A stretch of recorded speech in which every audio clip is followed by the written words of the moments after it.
commanders who lost the war, but some subversive elements on the home front who were responsible for what went wrong, really gained significant traction in Germany in the 1920s and 1930s, and indeed this mythology was widely exploited by extremists such as Hitler and the Nazis, and used um, uh, in their own efforts to gain political power, which they did completely by the middle 1930s. So for this reason, these mythologies, which developed around senior leadership in the First World War, could have pretty far-reaching consequences. And just to conclude, and very briefly, we find the same sorts of mythologies which come out of the Second World War. And these mythologies can be summarized along the lines that I've laid out here on the slide. And in particular, there is a mythology that continues to persist that German commanders of the Second World War were especially clever and innovative, despite the fact that they lost the war. And that in fact it was Hitler's fault, mainly, that the war was lost, and that he ruined the chances of winning the war for his commanders. Now, let me be very careful here. While Hitler did intervene in important command decisions, particularly after the end of 1941, it would be a gross oversimplification of reality to suggest that he alone was responsible for Germany's military reversals and defeat in the Second World War. However, it was very convenient for German commanders who survived the war and had had a role to play in losing the war.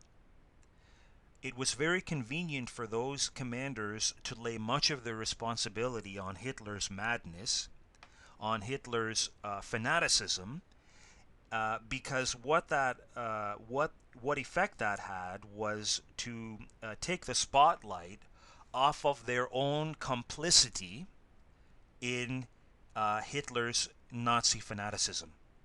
Right? So they attempted essentially to draw a boundary line between themselves and Hitler and the Nazis, as if they were really fighting two separate wars, which was not at all what was going on. And this has been a long-standing mythology that came out of the Second World War. Another long-standing mythology that came out of the Second World War was that Allied commanders, in contrast to their German counterparts, or their Japanese counterparts, if you will, were overly cautious and ponderous in their decision-making. And while there may have been cases where this was in fact true, one also has to recognize that in most instances, the Soviet Union would be an exception, but if we're talking about Britain or Canada or the United States, we have to keep in mind that senior commanders were responsible to their political masters, that they were responsible to governments which were democratically elected, and that they had to comport themselves in such a way that they would have the approval of their governments and the people that elected them.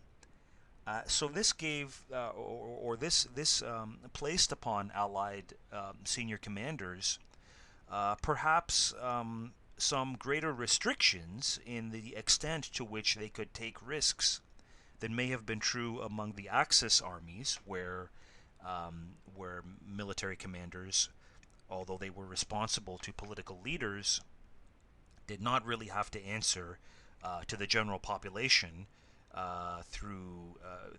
for their decisions, because the political masters were not democratically elected and did not have to have elections to keep their jobs.